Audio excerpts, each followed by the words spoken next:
Hi, I'm Jaynee from Messages from Heaven on YouTube. Um, I am a spiritual psychic medium. I can find any spirit you're looking for and bring that spirit in, channel that spirit so that you can talk to them. I can answer questions and I can bring you your previous lives. If you're interested in a reading, please message me at spiritsbyjaynee@gmail.com. This is for entertainment purposes only. Today, what I wanted to talk about was that I've learned an awful lot from the psychics online. I listened to a lot of them and I put together what I believe from them and also from my own team. Um, every one of us has a team, whether we believe it or not. And so one psychic, whose name escapes me right at this moment, believes that all the souls were created at one time. I don't believe that. I don't. It's only one psychic I've heard saying that. Another one says that we can have more than one of each of us at the same time. So there could be 3 or 4 little Williams running around, or 3 or 4 little Janes running around the United States and all over the world, anywhere. I don't know. I don't know. Maybe I had an overlapping life at one point. I don't really understand. I was told that I had a flyer for, I think, Great Britain during the Second World War that crashed. I was that flyer. But you'll see later as I talk, there were 2 other lives that I knew about personally. Well, one I really knew about personally and researched it to make sure that it really made sense, partially from something that my granddaughter used to say every time I saw her. Okay. What I see, I see spirits, the spirits that I call, as kind of bags of energy. Each of us would see the spirit differently. I usually ask them if they can make themselves look the way they did in this last life, and then I can tell the person who really wants to know how they're doing, how they look, and what they're doing. But they are simply energy. They don't look like, because our flesh and bones are gone. And what is left is our energy. That's really what runs the universe, the energy. There is an all-powerful energy that runs everything. You can call that energy God because it does run everything, or you can call it Joe Blow. It doesn't matter. It's there, and there are places in heaven. It's not just one level. I do not understand it completely, but I do know that people can function and look like humans if they want to when they first go there, if they just don't want to be spirits yet, and they're able to do that. A spirit can make itself look any way. it takes energy for them to appear. Some can and some can't. But they can look, if they want to scare you for any, usually that would be a not a family spirit. It's usually a what do they call it? Like a problematic spirit that you have to throw out. Normal spirits, though, can appear really tall or really short or in any which way. They can look like their past life or lives long, long ago. It's really their choice. Really, most of the time when I call them for, say, their mom or their sister or their best friend, that friend or relative wants them to look as though they did, and they usually do that. There are often other spirits who decide, oh, there's an opening. Here I come. I'm coming. and they do. That happened with, I called President Eisenhower, and who came, stuck his head in and wanted to be there? George Bush, the older George Bush, which was very sweet. He meant to say hello. I have had spirits. I don't have it a lot. Elizabeth I was very friendly. She was interested in learning what we really do now. So when I went to the chiropractor, guess who came with me? Elizabeth I, who says, call me Lizzie. Oh my goodness. Albert Einstein said, come here. Very, very relaxed. They're all really relaxed, and they're all different. I think that's really what it is. They really are different. Okay. We make contracts before we're born with our guides. We decide we each have a big family over in heaven. It's not just Polish people, and over here are the English people, and over here, over there are the French. No, we've been born, most of us, many times, and we have been everything. Everybody. I can give you examples. Okay. But we do make these contracts and decide who's going to be our mother and father and all that. And it doesn't always work really well because, your best friend may not be a good mother or a great mother, or may not answer all your needs. No parent can answer every need anyway. But the reason we come here is to get aware and bring love of other humans into us, and to spread love. We on Earth are far behind the other planets. They also had wars and were a mess just like we are, but they were a mess many centuries ago, thousands of years ago. And we're just learning. I don't know, our guides think of us, they think we're really cute. And our guides love us, and they are protective. It's just the way it is. So we do make the contracts.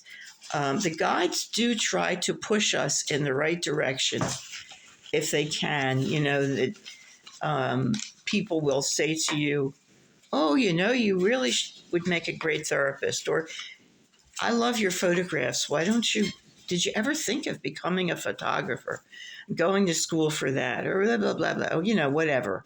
And they use that to try to influence you and push you to where you were supposed to go.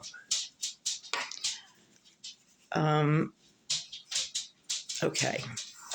We do come back and back to Earth to learn the lessons. This is supposed to be the hardest planet. There are other ones. And according to Susan Lynn, who was my teacher, there's a line somewhere to come here, that people really want to come here because it's the hardest planet, and they learn the most here, and they pull their energy up to another level. They, I don't know. So I hope you understand more than I do. But, okay. We have decided to be here. All of us. Can you imagine that we had decided to be here now because we wanted to help. Okay. None of us can leave until the time that we have specified before we came here in the contract. So you'll see people who've tried to commit suicide 5 times and maybe it never succeeded. The 6th time it might, because it's time.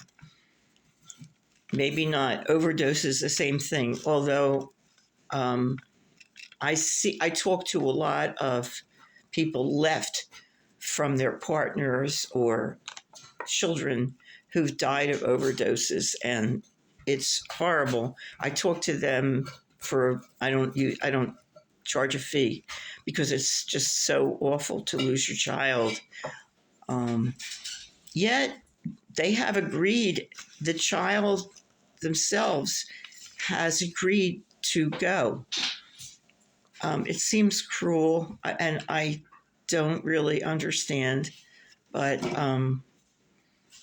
according to Susan Lynn, people can't go until it's their time. I know my husband Harry was one time driving down an off-ramp from Route 95 in Philadelphia. We come from Philadelphia. And he felt an angel talk to him and tell him, move over to the side. He did it. And there was a car coming the other way. He would have had a head-on collision and probably died. And because of the message, he didn't die. He had another time like that because he was a police officer in Philly. And that was during the 60s and 70s. Wasn't it violent like now? And he knew that not to go over to a certain spot. The man who was going to fire down the steps had a rifle, which he couldn't see, didn't know about. And it saved his life. Okay, we don't have the ultimate control over our bodies. My guides told me that our bodies are imperfect. We haven't put them together ourselves on the other side. They are what they are. We just take a body.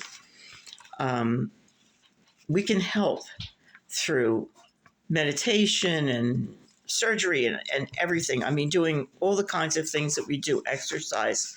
I mean, we can prolong our lives. We can shorten them. We can do a lot, make it easier, an easier life. But each body is different. Some have serious problems that we never planned for, we didn't expect. Some don't. It's sort of a lottery. You get what you get, and you do the best you can with it. We have chosen our parents, but our bodies, they just are. Reincarnation. Okay. You can have lived on other planets or just Earth, many lives, or just this one. And, okay. Here is a story. When my first granddaughter was little, she used to say, "Oh, it's okay. We're twins." One time I was getting in the car after I had put her in the car seat, and she said, "You're beautiful. You're my twin." She was always calling me her twin. And by the time she got to about 7, then I was already talking to psychics, and I asked about it, and they said, "Yep, 2 lives ago." And I knew that 2 lives ago. No, well, I knew at that point. No, I didn't. But I knew that I'd had a life in. Can't remember the city. It was the city in Spain during the Spanish Civil War, where the Germans bombed a subway. I was killed, and I knew my story then, and what, how I felt and what I was wearing and all that stuff. Well, it turned out that was the second life previous to this one, and that was where my granddaughter was my twin sister, and of course I love her more for it. Everything that we used to do was fine because I was her twin, according to her. Now she says, "What, Grandma? No." We'll see later. The other life I had, which I mentioned later, was I was a Polish woman whose family owned a farm, and I worked on the farm. I was about 40, and the Germans had come, and my parents were religious people. They were harboring Jews from, I guess, a few towns over something. They knew them. They were harboring them. And the Nazis found out. They shot us all dead. I wasn't, probably if it had been up to me, I wouldn't have taken in anybody. I was afraid of the Nazis and didn't want to be killed. Well, that's what happened. And partly because of that, I wanted to know, what is this thing about Jews? And so I came back this time as a Jew. Okay. There is no hell. It just doesn't exist. It was made up. We made it up. There's no purgatory either. There's no punishment when evil people, or people whose evil has taken over, because we all have this spark of God, of good in us, of the light. But there are people who, because we have we have free spirit, free, whatever you call it, free will. Thank you. We can be worse than what we had thought we would be, because we were supposed to. It's hard for me to explain, but there are people who have, well, they've been evil. Well, but what happens is when you go over to heaven, you have to explain, and I don't know who you explain to, whether it's an angel. I don't know who, but does it really matter who it is? We have to explain, and we see the wrong we have done. We get to feel what it felt like for the other person.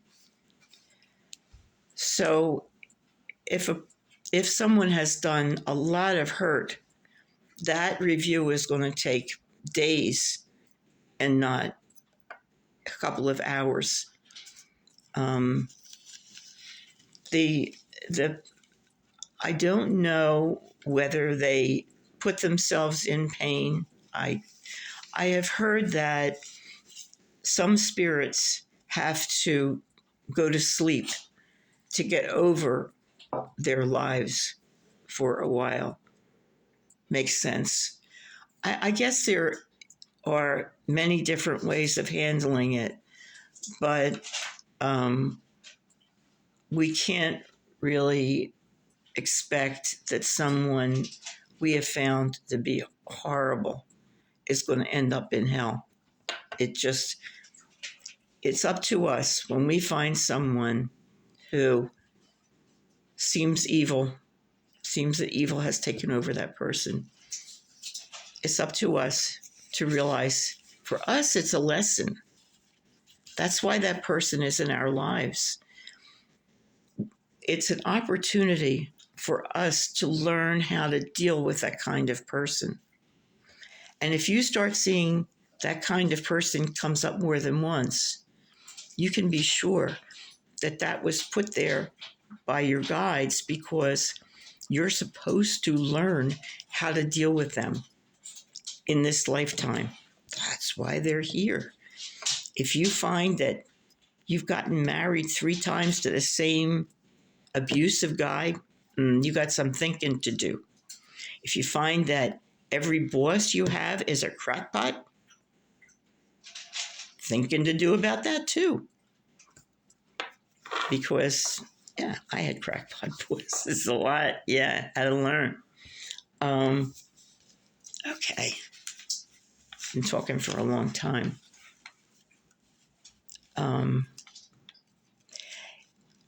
We don't have to be perfect in order to go to heaven. That was one of the times, the first time I met Jesus was, about 30 years ago. There was a woman, and I was trying to get her to cross over into the light. She wouldn't because she thought that she wasn't good enough. And she said that she was only going to go if Jesus came down and took her. So I called Jesus. He came down. There was a little rope, like a rope ladder that didn't go all the way up to the ceiling. And he just came down. And I don't think he talked to me. He just took her. She saw him. I guess she was excited, but I don't know. He took her up. You don't have to be perfect. We are within reason good. We want to think through, live through, understand all of our issues as much as we can during this lifetime. We probably can't get it all. It's just, it's something I've been working on since I was 20. So it's 56 years. I know a lot, and I'm wise, but I still get caught up. That's how it is. You want to be as good and honest and walk in the light as much as humanly possible. That's the thing. We are humans, and we are kind of a mess. Part of our natural response is anger. We're angry, and none of us gets everything we want, everything we need, and we're mad. And we won't get unmad until we get up to heaven. And if we need to do some more work, we will. I believe that. Okay. I wrote about Sterling a little. I watch Sterling every Sunday. I like to watch him. Is there a difference between old and young souls? I don't know. We're coming back to work out issues, but we don't know what we learned in the last life. So I find that is really difficult. It just makes it really hard. You have to relearn everything.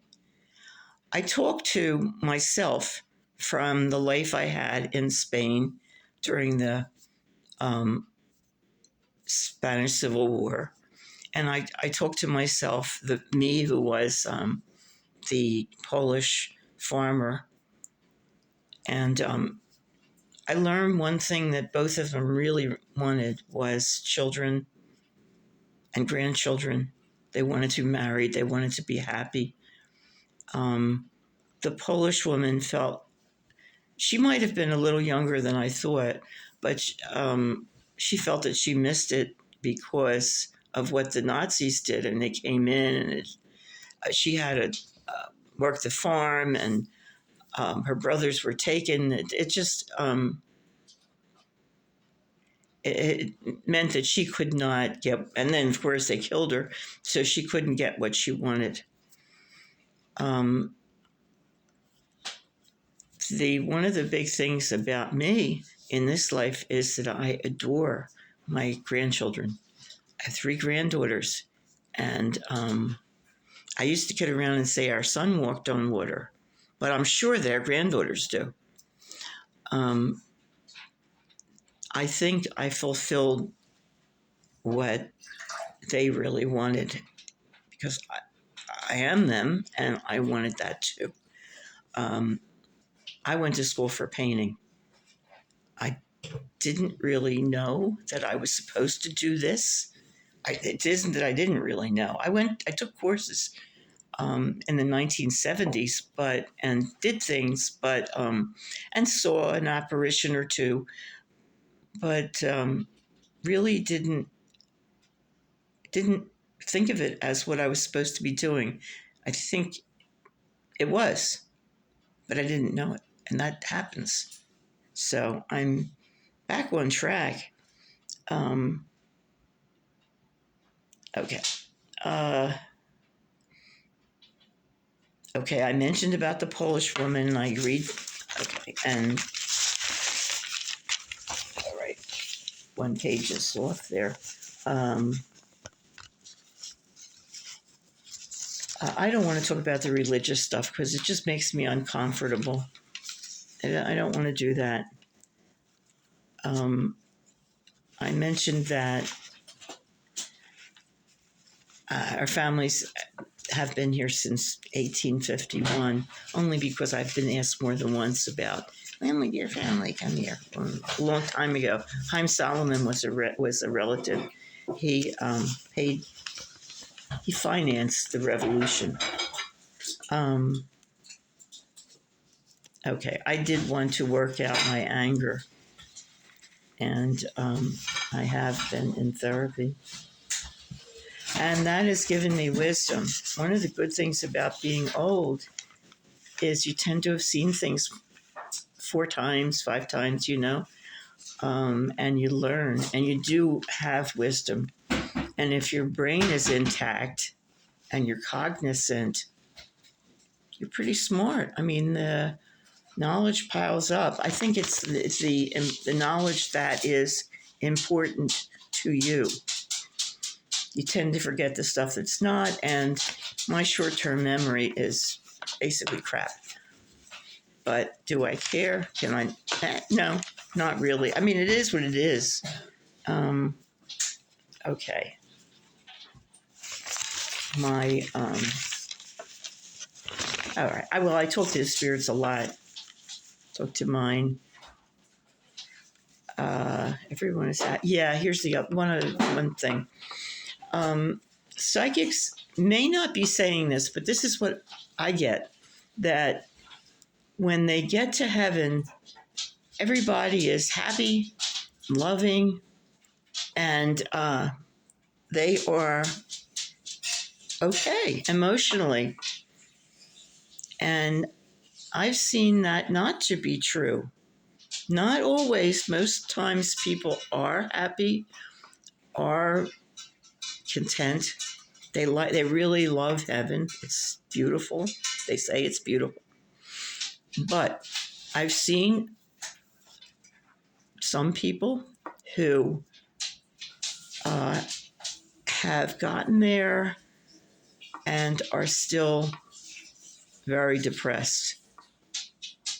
I don't know whether they are supposed to automatically get happy, but they're not. So I don't remember who I asked to contact the first person. This is recent, but the one that was a couple of days ago, I asked Jesus to go to him and talk to him and then get him where he needs to go, because he could not have done it himself. He had been there for at least a few months. I understand that their time is much faster than ours. So if he'd been there for about 6 months, it should be more like a year or two. But he was just kind of laying on the side. And so my old therapist from when I was 20 years old, who says now that I'm fine,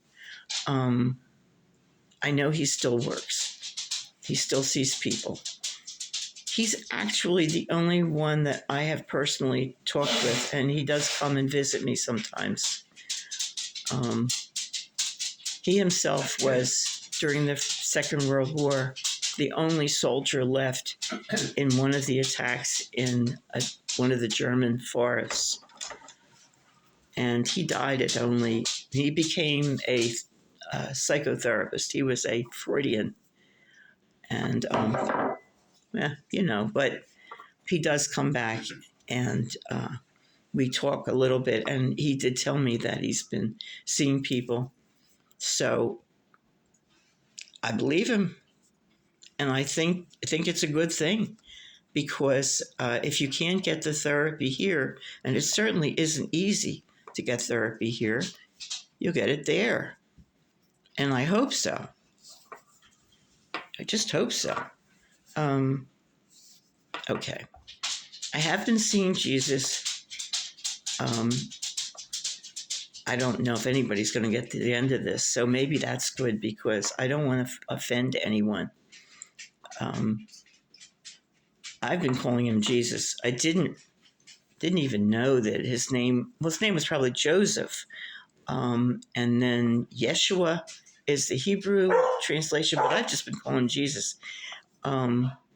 He came when I broke my shoulder in Chicago to, I guess, comfort me and help me so I could go to sleep, because I was in real pain. And then recently he was in the car with me. So, because I had written back to somebody, and he thought, don't. Just don't let her be.